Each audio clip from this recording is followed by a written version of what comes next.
Alors, donc la Mishnah dit En ben bama gedola le bama ketana ela pesachim. Il n'y a pas de différence entre le grand monument et le petit monument. Donc, comme on a expliqué qu'à l'époque, lorsqu'il y avait le Mishkan Shilo, les Bnei Israël avaient la possibilité de faire des petits monuments chez eux à la maison pour faire des sacrifices d'Ahid, donc privés. Alors la Mishnah nous dit, mais quand il y a des sacrifices publics, on les amenait devant le Mishkan de Shilo, ou bien Nov, ou bien Gib'on à la fin, avant qu'on ait eu le Beth Amikdash. Donc la Mishnah nous dit, il n'y a pas de différence entre le grand monument donc commun à tous les Bnei Israël et Bamartana, le petit monument qui est individuel pour chacun. Et là, Pesachim, ça veut dire qu'il y a le Korban Pesach qui doit être fait uniquement dans la Bama Gedola et non pas dans le Bama Ktana. Le Mishnah continue, Zeh HaKilal, voici la règle. Kol Shehu Nedav Nedav Kare Babama.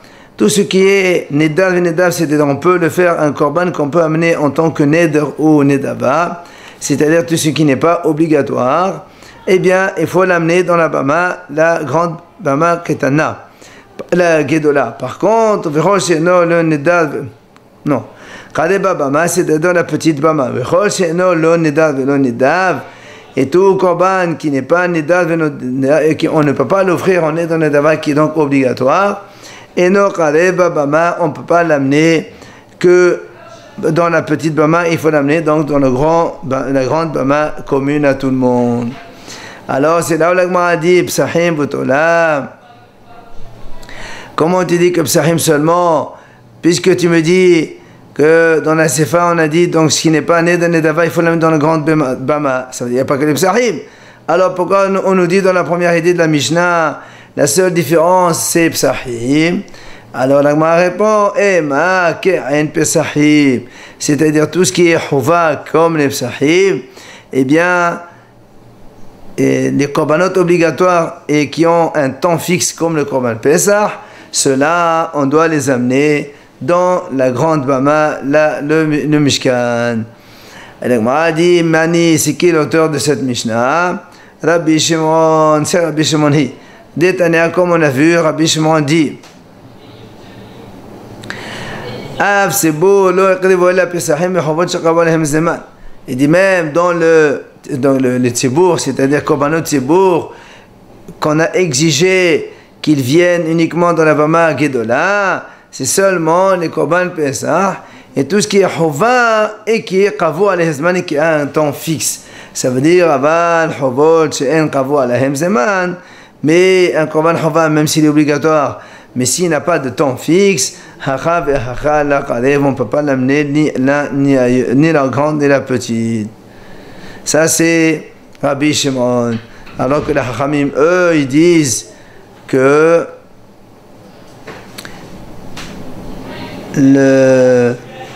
évidemment dans la Bama Gedola, on a amené tous les Korbanot selon l'avis des Chachamim. Après, Matnitin, dans la nouvelle Mishnah, on nous dit En ben Shilo l'Yerushalayim, Ella shebishilo ochlim kadashim kalim ma'aser sheni bechol haro'eh. Il n'y a pas de différence entre le Mishkan de Shilo et le Beth Amikdash de Yerushalayim. C'est quoi la différence? Ella, c'est que à Shilo, on pouvait manger les kadashim kalim, les sacrifices légers, par exemple Todah, Shlamim, ou bien le ma'aser sheni. On pouvait le manger bechol haro'eh, c'est-à-dire dans tous les endroits à partir desquels on pouvait regarder, voir le Mishkan Shilo. Alors qu'au Yerushalayim, lifnim min hachoma. Alors qu'à Yerushalayim, quand il y avait le Beth Amikdash, eh bien les kadashim kalim et maaser sheni, ceux-là on devait le manger à l'intérieur même de la muraille de Yerushalayim. Vechan vechan. Aussi bien dans le Mishkan Shilo que dans le Beth Amikdash de Yerushalayim, Kodesh Kadashim ne'echalin lifnim min haqinaim. Les Kodesh Kadashim, tout ce qui est sacrifice supérieur, donc par exemple Hatat, eh bien ceux-là, ils doivent être mangés lifnim min haqinaim, c'est-à-dire dans le Beth Amikdash à l'intérieur de la cour et dans le Mishkan aussi à l'intérieur de la cour de la Hazara, aussi bien dans l'un que dans l'autre. Enfin, la Mishnah termine Kedushat Shilo yesh ahareha hiter Urdushat Yerushalayim en ahareha heter. Ça veut dire Urdushat Shiloh quand il y a eu le Mishkan Shiloh. Ensuite qu'il a été détruit, il y a heter, c'est-à-dire on est revenu, Hotel Habamot, que l'Ibn Israël avait le droit d'amener des sacrifices en faisant des petits monuments individuels. Par contre, Urdushat Yerushalayim, la Kedusha de Yerushalayim quand il y a eu le Beth HaMikdash à Yerushalayim, à partir du moment où le Beth HaMikdash a été détruit, il n'y avait plus d'autorisation de faire des korbanot en dehors donc du Beth HaMikdash. Tout était interdit depuis la destruction du Beth HaMikdash. Donc, c'est la différence entre Shiloh et Yerushalayim. Alors, nous sommes aujourd'hui, on est donc lundi 23 Tammuz, pardon, et on est Daf Yud de Merila. Alors, on a vu donc la Mishnah hier. Juste, je rappelle l'idée sur laquelle on va discuter dans la Gemara. Aujourd'hui, on est à la deuxième ligne de la Gemara. Donc, la Mishnah hier, on a dit Kedushat Shiloh yesh ahareha heter. Urdushat Yerushalayim en ahareha heter. Ça veut dire quand il y a eu le Mishkan Shiloh, même quand il a été détruit, après il y a heter. On avait encore le droit d'amener des korbanot dans des monuments privés à la maison. Par contre, Kedushat Yerushalayim, quand il y a eu Beth HaMikdash à Yerushalayim, et après il a été détruit, à partir de là, on n'a plus le droit de faire des korbanot privés. C'est le cas d'aujourd'hui. Voilà donc ce qu'on a vu dans la Mishnah. La Gemara dit deuxième ligne. Amar Rabbi Ishaq. Shamati shemakrivin bevet Honio. Bazeman hazeh. Alors rappelons, Honio, c'est le fils de Shimon HaTzadik. Il y a une histoire avec son frère. Et après lui, il s'est enfui en Égypte. Il a construit là-bas une sorte de Mizbeach. Et alors, il y avait Mahlok dans le Hachamim, est-ce que c'était un Mizbeach Avodah Zarah ou un Mizbeach Leshem Shamayim? C'est pour ça qu'il dit Rabbi Yitzhak, il dit Shamati, j'ai entendu, qu'on avait le droit de faire des sacrifices dans Bet Honio aujourd'hui.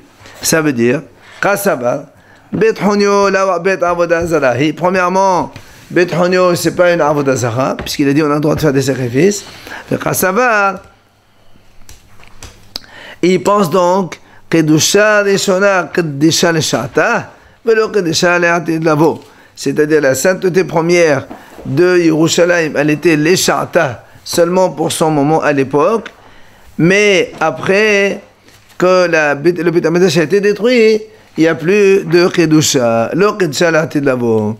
Dirtiv, comme on voit dans le pasuk, c'est marqué, Ki lo vatem adhata el hamenucha vel hanahala.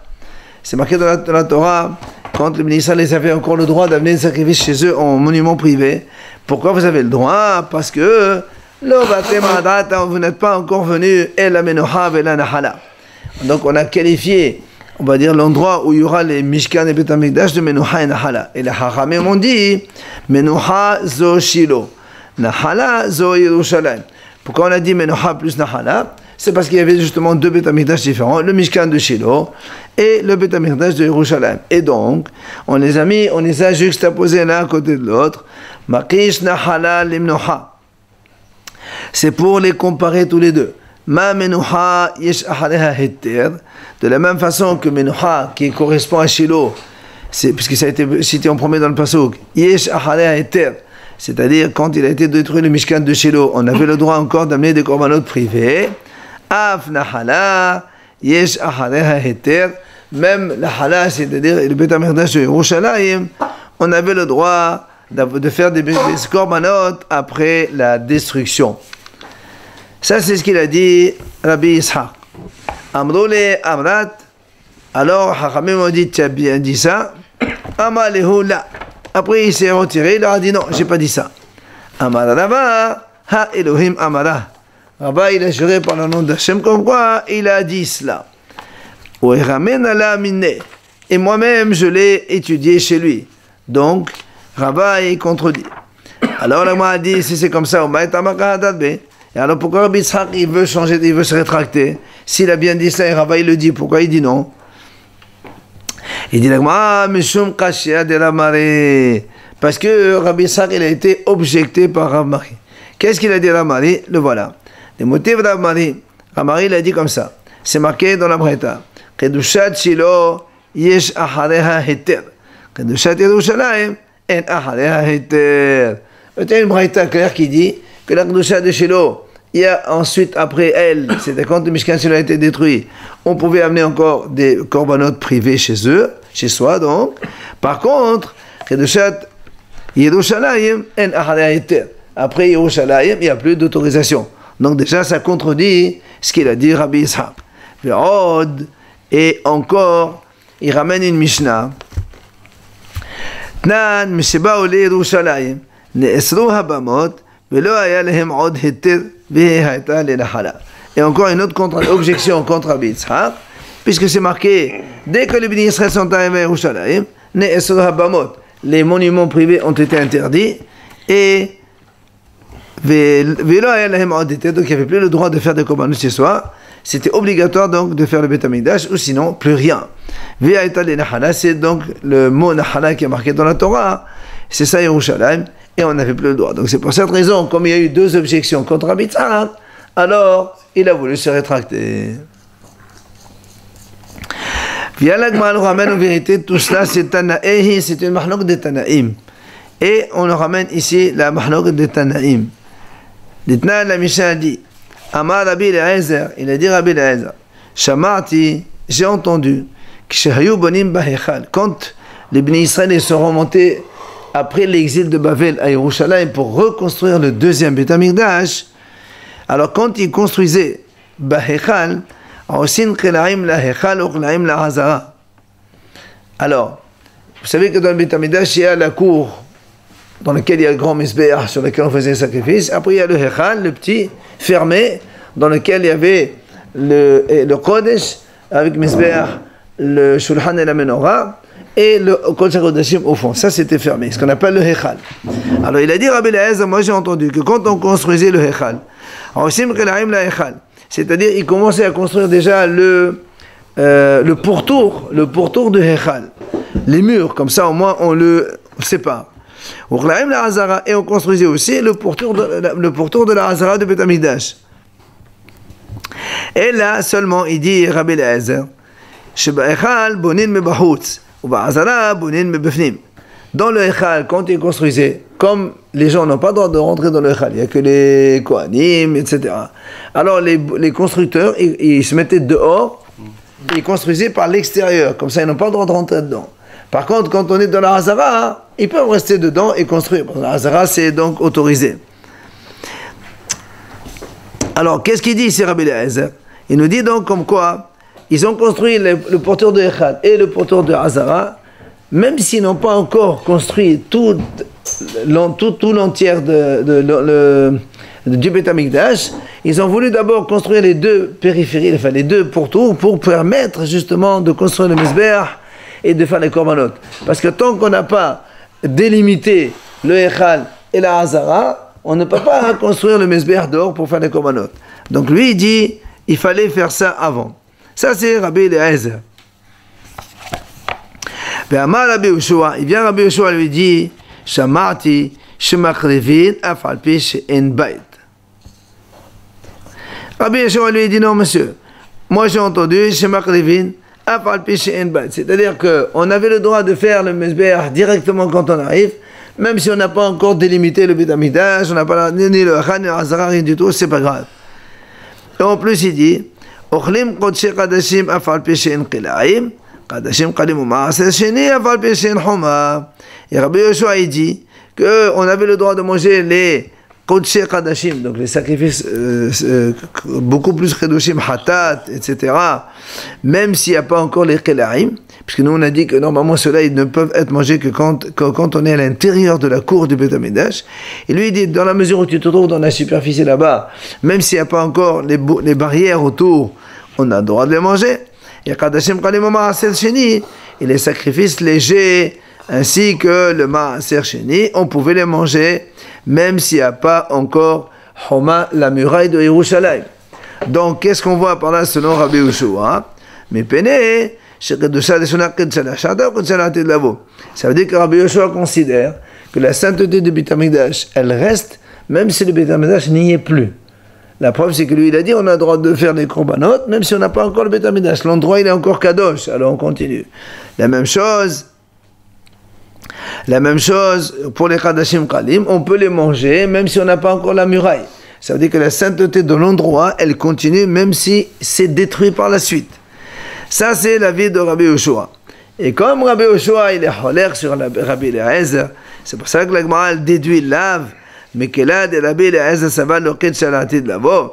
N'est-ce pas que Rabbi Eliezer, il pense que, au contraire, la sainteté de Beth Amikdash, elle n'est pas éternelle. Quand il y a la destruction, ça s'arrête là. C'est pour ça que lui, il voulait d'abord on construise les murailles de Hechal et de Beth Amikdash pour pouvoir mettre le korbanot. Mais avant qu'il y ait le Beth Amikdash, il y avait les gens ils faisaient à Shiloh. Non, mais là, il n'y avait pas de Beth Amikdash, on leur autorisait quand même. Là, on est entre le premier et le deuxième Beth Amikdash. Très bien, mais on leur autorisait quand même.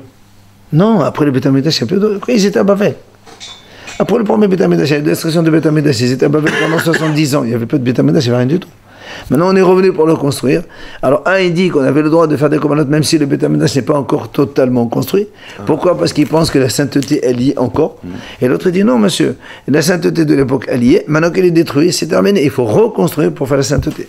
C'est donc la mahlok d'entre Rabbi Eliezer et Rabbi Yoshua, comme on a vu. Alors, Amal et Ravina et Ravashi, Mimai, il lui dit, qui t'a dit cela? Peut-être, Dilma, Dichoula al-Maqid, Kedusha, Dishona, Ketcheshata, Ketchalati, Lavo. Qui t'a dit que Rabbi Eliezer et Rabbi Yoshua, ils sont Holkim. Peut-être que tout le monde est d'accord que la sainteté de Yerushalayim, du Beth Amikdash, elle est éternelle. C'est-à-dire aussi bien avant que maintenant, elle est toujours. Ah, tu vas me dire dans ces cas-là, comment ça se fait que Rabbi Yoshua, il a dit, on a le droit de faire des korbanot même s'il n'y a pas encore de Beth Amikdash. Non, le contraire. Comment ça se fait que Rabbi Eliezer, il a dit qu'il faut construire pour faire les korbanot si la Kedusha, elle est encore éternelle, donc on peut faire les korbanot dès maintenant. Alors, il dit, peut-être que chacun, il a dit, la preuve, c'est qu'il y a marqué, Amar Rabbi Eliezer Shamarti. J'ai entendu. Moi, on m'a raconté ça, j'ai entendu. Peut-être que lui, c'est pas ce qu'il pense. Qui t'a dit que c'est une mahlok entre Rabbi Eliezer et Rabbi Yoshua? C'est pas sûr. Maintenant, si tu me dis, si c'est comme ça, alors pourquoi Rabbi Eliezer il a exigé de construire les barrières du Hechal et les barrières du Beth Amikdash? Si vraiment lui il pense que la sainteté de l'époque, elle reste toujours. Donc, dès qu'ils sont venus, ils peuvent faire directement le Mezbeha et faire les korbanot. Pourquoi alors il faut faire les Kelaim, donc le pourtour du Beth Amikdash et du Hechal? C'est la sainteté, tu es obligé de justement délimiter. Au contraire. Non, au contraire, c'est la sainteté de l'endroit, elle y est tout le temps. Eh ben, tu fais ton Mezbeha et tu fais les korbanot. Pourquoi tu as besoin de faire le pourtour et délimiter les... Tu n'as pas besoin. Alors la Gemara lui dit, les snéot taberalma, c'est juste une snéot. On ne fait pas les korbanot comme ça au vu sur tout le monde. Il faut mettre comme quelqu'un dans une maison, il a une intimité, il faut certaines... c'est ça, c'est l'intimité de Beth Amikdash. Donc de là, on n'a pas la preuve qu'il y a une mahlok de Tanaïm à ce propos.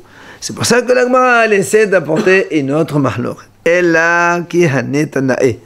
Voilà, il y a une autre mahlok. Tétania. Amar Rabbi Ishmael ben Rabbi Yossé. Il a dit Rabbi Ishmael ben Rabbi Yossé. Lama manu hachamim et elo. Pourquoi les hachamim ils ont compté cela? Ici, il parle que dans la Mishnah, on a compté le nombre de villes. Racine. Voilà, dans l'Agmara là-bas rapporte ici, elle dit le nombre de villes qui sont entourées de Murad depuis Yoshua ben Nun. Elle dit pourquoi on les a comptées? Elle dit parce que Shiksha'alo Bene Hagola, quand justement les enfants de l'exil, c'est ceux de l'exil de Bavel, ils sont remontés en Israël. Mas'o et Elo Vekedeshum. Ils ont trouvé ces villes-là et ils les ont sanctifiées. Aval Arishonot, Batom Shevat Nahas. Mais les premières villes, ceux qui étaient donc même entourés de Yoshua ben Nun, ceux qui étaient les premières, ils ont été annulés puisque dès qu'il y a eu la destruction du Beth Amikdash et la destruction d'Israël, en fait, il y avait avant beaucoup de villes entourées de Yoshua ben Nun. Quand ils sont revenus au deuxième Beth Amikdash, ils ont vu qu'il n'y avait que cela, alors ils ont compté que cela, et pas les autres. Donc la preuve que quoi? Alma. Donc tu vois bien que la sainteté du moment, elle n'est pas éternelle, elle n'est pas continue. La preuve, c'est que si c'est continu, bah, tu reprends les villes depuis qu'on a marqué dans Yoshua ben Nun là-bas, dans Yoshua, il y avait 40, 50 ou 60 villes entourées de murailles. Tu dis, elles sont entourées de murailles, c'est terminé. Non, ils ont dit non. Celles-là, elles sont encore entourées de murailles aujourd'hui. Oh, on les considère entourées de murailles. Celles qui ne sont plus entourées de murailles parce qu'elles ont été détruites par l'ennemi, c'est fini. Elles ont perdu leur statut. Donc tu vois bien que la Kedusha initiale, elle est partie. Ça, c'est ce qu'il a dit Rabbi Ishmael be Rabbi Yossé. Alors, la Gemara dit, on pose une question. Amar Rabbi Ishmael be Rabbi Yossé lui-même. D'accord? Vichi elu bilbad hayu. Comment tu dis qu'il n'y avait que ces villes-là seulement qui étaient entourées de murailles de Yoshua ben Nun? Va'alo, kvar ne'emar, shishim ha'ir kol hevel argov. Pourtant, c'est marqué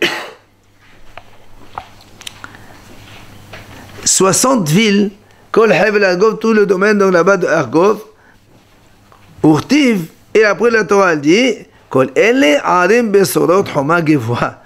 Toutes ces villes-là, elles sont fortifiées, donc elles avaient une muraille de Yoshua ben Nun. Donc tu vois bien que la Torah, elle dit qu'il y avait 60 villes entourées de murailles. Et toutes les villes entourées de murailles, elles étaient saintes? Non, ça veut dire qu'elles ont le statut de Yoshua ben Nun, et elles ont le statut, notamment dans la Megillah, qu'on est de 15. Donc ça veut dire que tout ce qui était depuis Yoshua ben Nun, il restera tout le temps, même après, s'il n'y en a plus. Et là... Lama manu hachamim et elo. Pourquoi alors ils ont compté ces villes-là, les 8 qu'on a vues là-bas?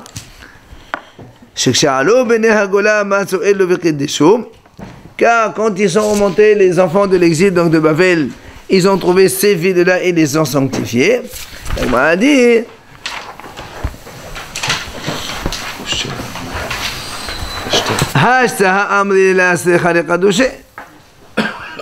Comment tu dis que des choses hashta? Ils les ont sanctifiés maintenant. On vient de dire maintenant qu'on n'a pas besoin de les sanctifier puisque tu considères qu'elles étaient sacrées, elles le resteront. Et là, il faut lire comme ça. Ils ont trouvé ces villes-là seulement et ils les ont comptées. Mais, Belo et le Bilvad. Et pas seulement cela. Et là, chaque fois que tu as une transmission de tes ancêtres, que cette ville-là, elle est entourée de murailles de Yoshua ben Nun, alors, toutes les mitzvot, tu peux donc les faire conduire dans cette ville-là. Pourquoi?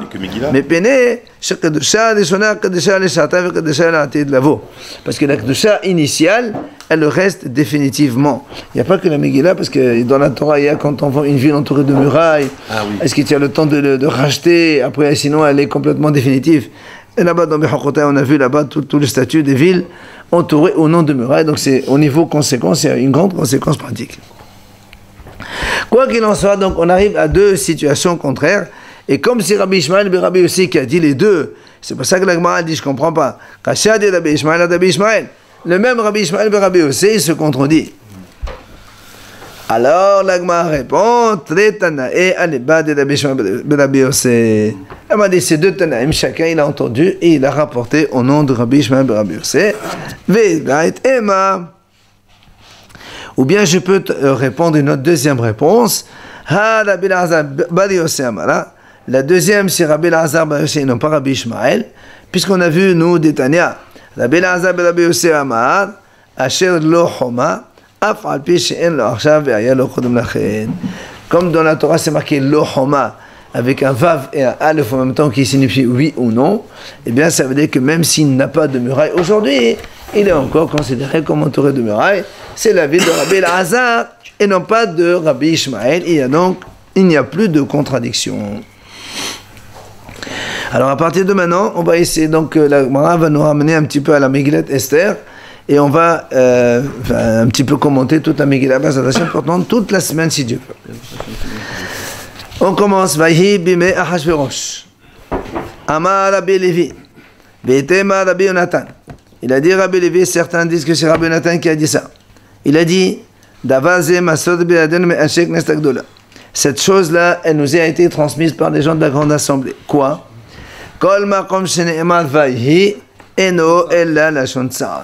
À chaque fois que dans la Torah on voit Vayhi, c'est un signe de tristesse. La preuve, il nous donne une liste maintenant. Vahi bimei Ahashverosh. Il y a marqué Vahi haba Haman. Il y avait donc le problème de Haman. Ensuite, Vahi bimei Shevot HaShoftim. La Megillat Ruth, elle commence comme ça. D'accord? Vahi, pourquoi Vahi? Haba Ra'ab. Il y avait la famine dans la terre. Dans Bereshit, Vahi ki yahel ha'adam la'adov. Il y a marqué là-bas, quand l'homme il a commencé à se multiplier, Vahi, triste aussi. Qu'est-ce qui s'est passé? Vahi Hashem kalaba ra'at ha'adam. On sait que là-bas, il y a eu beaucoup de péchés qui ont été faits, voilà, par la suite. Vahi ben Sa'am Meqed. Ça, c'est l'époque de la tour de Babel, de Rapelaga. Il y a marqué Vahi, et ce fut là aussi. Qu'est-ce qui s'est passé derrière?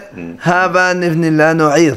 Ils ont voulu construire une tour pour aller, Haz Shalom, combattre le ciel. Ensuite, encore, dans Chumash Bereshit, Vahi bimei Amrafel. Là aussi, avec les 4 rois contre les 5 rois, il y a marqué Vahi, Asu Milchama. Il y avait la guerre.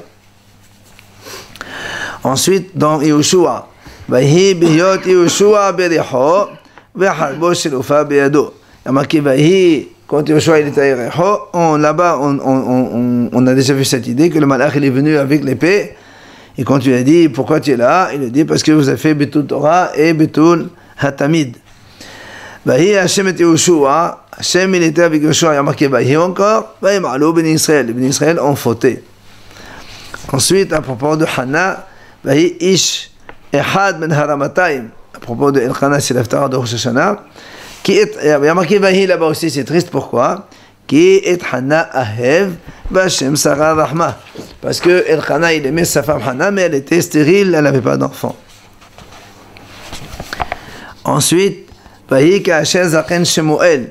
Quand Shemuel est devenu vieux, il y a marqué Vahi aussi, pourquoi? Parce que Velo Harhu Banav Bedrachab. Ses enfants n'ont pas suivi le même chemin que lui. Vahi David Chodach Maskil. David, donc, il réussissait tout ce qu'il entreprenait, et pourtant c'est marqué Vahi, la Shonsa, tristesse, pourquoi? Parce que, il y a marqué Vashem Amo, ensuite il y a marqué Vahi Shaoul, Oyen de David, parce que Shaoul cherchait à le tuer. Vahi ki Ashav Amelach Beveto. Là aussi, lorsque David Amelach s'est installé tranquille dans son palais, c'est marqué Vahi triste, pourquoi? Parce que la suite, Hachem lui a dit, ce n'est pas toi qui vas construire le Beth Hamirdash. Tout cela, on a vu donc que ce sont des signes de tristesse. C'est là où la Gemara dit,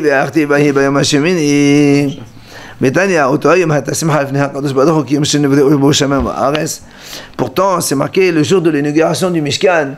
On dit, il y avait une joie devant Hachem, comme si que Hachem, comme le jour où Hachem a créé le ciel et la terre. Donc, il y a marqué Vahi, et pourtant, c'est une joie. Hein? L'inauguration du Beth Amikdash? De Mishkan, de Moshe. Il n'y avait pas la mort de... Exactement, c'est ce que la Gemara va dire.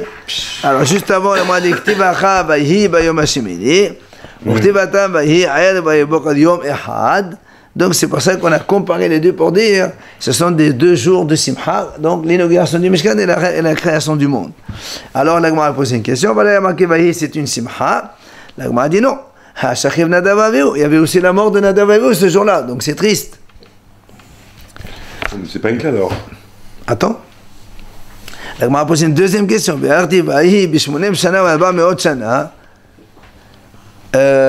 C'est marqué dans le Navi Melachim.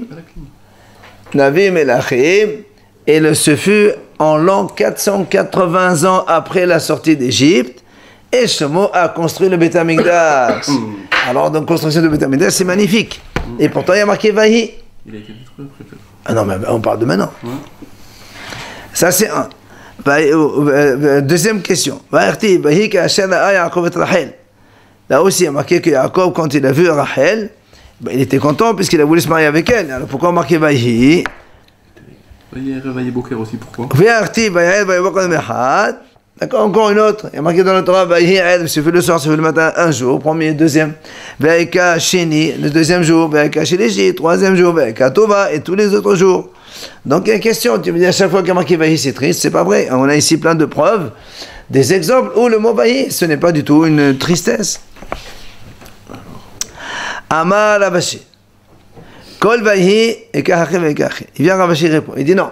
Le Vahi, ça peut signifier comme ça, une tristesse, mais ça peut signifier aussi la joie, donc c'est pas comme ça. Mais quoi? Vahi bime eno la lashon tsar. Quand il y a marqué vahi bime, ça c'est une tristesse behemet. Et il nous dit en vérité, parmi les exemples, hamisha vahi bime havu. On a 5 cas dans lesquels il y a marqué vahi bime, et ça c'est behemet la lashon tsar. Le premier, vahi bime hashverosh, comme on a dit, donc c'est Haman. Le deuxième, vahi bime shevot hashoftim, c'est donc la famine en Israël. Troisième, vahi bime Amraphel, quand il y a eu la guerre des rois. Quatrième exemple, vahi bime Ahaz, ce fut à l'époque de Ahaz, c'est quand il y a eu la guerre entre l'Israël et les Goïm. Et enfin, le cinquième exemple, vahi bime Yehoyakim, à l'époque de Yehoyakim, c'était l'avant-dernier roi d'Israël, que l'exil commençait déjà et les signes de Horban donc s'annonçaient. Voilà donc les 5 vahi bime, et là c'est bémet à chaque fois, c'est une tristesse. Hein? Non. Vahi bayom non, c'est vahi bime. Amar Rabbi Levi. Il vient Rabbi Levi nous enseigne d'avaz et masot be'adenu me avotenu. Ceci est une transmission de nos ancêtres. Quoi? Amos ve Amatzia ahim havu. Amos et Amatzia sont des frères. C'est qui Amos? C'est dans l'Haftarah de Shabbat Hazan de Hazan Yeshaya ben Amos. C'est le père du prophète Yeshaya. Et Amatzia, c'était un roi d'Israël. Alors il nous dit c'était des frères. L'Agma dit mais mec, qu'est-ce que tu viens m'apprendre ici? Et alors c'est des frères, qu'est-ce que tu veux nous enseigner? L'Agma dit non, je viens t'enseigner quelque chose. Ki hada amar Rabbi Shmuel ben Nachmani amar Rabbi Yonatan. Il a dit, Rabbi Shmuel ben Nachmani au nom de Rabbi Yonatan, Kol kalla shihis noa bebet aviha. Toute, bebet hamiha, pardon, bebet hamiha. Toute belle fille qui est pudique dans la maison de ses beaux-parents, zocha veyotzen memena melachim unviim. Elle aura le mérite d'avoir une descendance de rois et de prophètes en même temps. Minalan mitama. D'où on apprend ça? De Tamar. Comment? Dirtiv, c'est marqué. À propos donc Yehuda et Tamar. Et Yehuda quand Yehuda donc il est parti là-bas à la rose faire la tente de son troupeau, il a vu donc Tamar de loin, il a considéré pour une femme des rues qui restait panea parce qu'elle a couvert son visage. Alors il m'a dit comment? Mais je me dis restait panea, le contraire. Si elle recouvre son visage, c'est qu'elle n'est pas mauvaise. Au contraire, elle est pudique. Il dit non. Elle a méchum de restait panea bebet hameha. Fait la bayadana. Il dit parce que non, il n'a pas reconnu pourquoi? Parce que tant qu'elle était chez lui, parce qu'elle était mariée avec son fils, elle se couvrait les cheveux et Yehuda ne l'a jamais vue. Donc le père n'a jamais vu la belle fille. S'il avait vu. Et donc elle aurait reconnu. Donc tu vois bien qu'il l'a jamais vue et c'est pour ça qu'elle a eu le mérite après d'avoir des rois et des prophètes. Où c'est qu'on voit? Melachim mais David. Ça, tout le monde le sait, puisque Peretz, son fils, le fils de Tamar, c'est lui qui a donné la descendance jusqu'à Boaz et après Isha et David. Maintenant, Nevi'im, où on a vu que Tamar, elle a pu avoir des prophètes, c'est ce qu'il dit maintenant. C'est ce qu'il a dit, Rabbi Levi, que nous avons une transmission de nos ancêtres, comme quoi Amos et Amasai sont 2 frères. Et alors, Hortif, Hazon Yeshaya ben Amos. Il y a marqué, voilà la prophétie de Yeshaya, le fils de Amos. Et alors,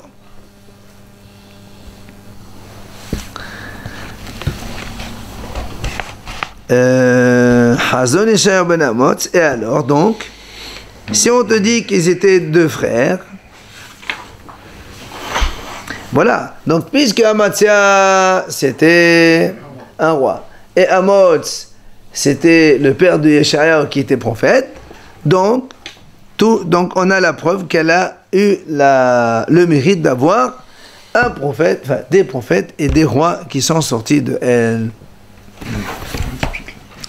Rabbi Levi nous enseigne encore autre chose, un autre, donc il est transmission de nos ancêtres.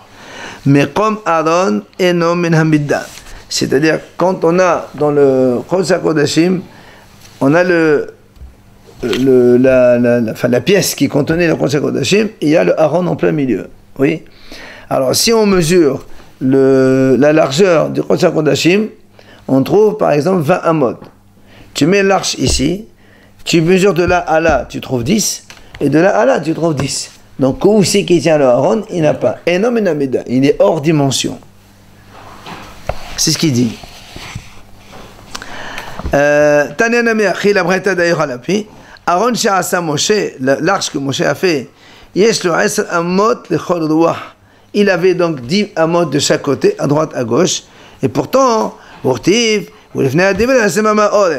pourtant c'est marqué là-bas que la largeur faisait 20 amot. Alors comment tu veux 20 amot, 10 plus 10, et le Aaron alors il est où?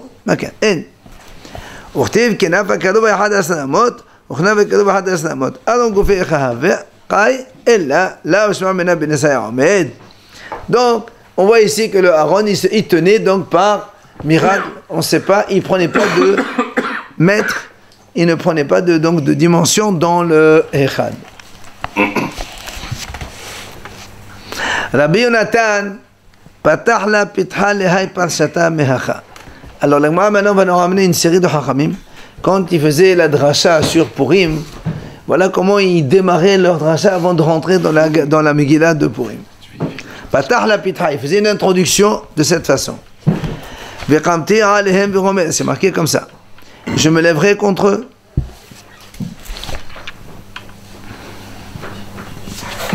Ve'echrati le Bavel shem mush'ad venin ve'neched ne'um Hashem. Parole d'Hachem, il a dit, je vais détruire à Bavel Shem, Ush'ar, Venin, Veneched. Un nom du reste, un petit-fils et arrière-petit-fils. Shem, Zeaktav. Il dit, c'est l'écriture des Babyloniens, ils n'ont pas d'écriture. Hachem, il va l'anéantir. She'ar, Ze Lashon. Le langage aussi, Hachem l'a fait disparaître. Nin, Ze Malchut, c'est la royauté. Veneched, Zo Vashti. Ça, c'est Vashti, qui était la petite fille de l'arrière-petite-fille de Nebuchadnezzar.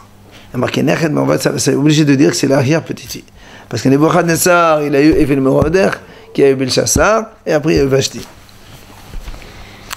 Rabbi Shmuel ben Nachmani, Rabbi Shmuel ben Nachmani, lui, quand il introduisait la Megillah, il l'introduisait de cette façon. Il disait, c'est marqué dans le passouk, Tahat Hana'asos,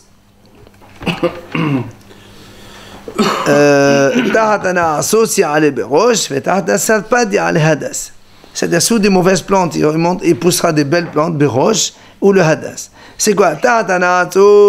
C'est pourquoi? Aman il s'est considéré comme un avodazara. Et où on a vu ça? Donc c'est marqué Na'atsosim, c'est l'Avodazara. Donc Aman qui voulait se condamner à l'Avodazara, à sa place, qui c'est qui est monté? Berosh. C'est que Berosh, c'est Mordechai, qu'on appelle chez Nakladosh, chez Cholabesamim, la tête de toutes les encens. Comme on sait tous, c'est marqué chez Nema dans la paracha de Kitissa. Hachem l'a dit à Moshe, Ve'ata kachlecha besamim rosh mordechor. D'accord? C'est quoi Bessamim Rosh Mordero? C'est un parfum, donc il fait partie des encens. Et là-bas, le Targum, il a traduit Mordero, Maridachi. C'est comme Mordechai, c'est la même chose. Comment les ronces, on peut dire que c'est la Vodazara là? C'est ça, les ronces, c'est la Vodazara. C'est mauvais. D'où on le sait? Parce que l'arbre, il s'appelle comme ça. Et l'image qu'on donne, c'est que le Na'atzut, c'est le mot qui signifie la Vodazara. Donc on compare les deux. Tahad ha-sarpad, c'est quoi le sarpad? Eh bien, ça représente Tahad Vashti Adesha. Vashti ha-sarpad beno shel Nebuchadnezzar. Shesaraf refidat bet Hashem. Sarpad, composé le mot Saraf refid. Dichtev refid ato zahav. Donc, comme Nebuchadnezzar, il a brûlé donc, le temple d'Hachem, il y a à sa place, il y a le hadas. C'est que le hadas, zo Esther dan Tzadiket, c'est Esther, bien sûr, shenakret hadassa. Comme c'est marqué dans la Megillah, Shene'emar, Vahi omenet hadassa. La suite du pasuk qui dit comme ça, Vehaya l'Hashem l'Eshem. Après, ce sera pour Hachem comme un nom. C'est quoi? Zom la Megillah. Ce sera donc un nouvel écrit dans la Torah. Les autres olam le ikaret. Et ce sera un signe qui ne s'arrêtera jamais. Et l'eau, Yemé Purim. Ce sera la fête de Purim. Rabbi Yoshua, lui, il introduisait la dracha comme cela. Le pasuk il dit,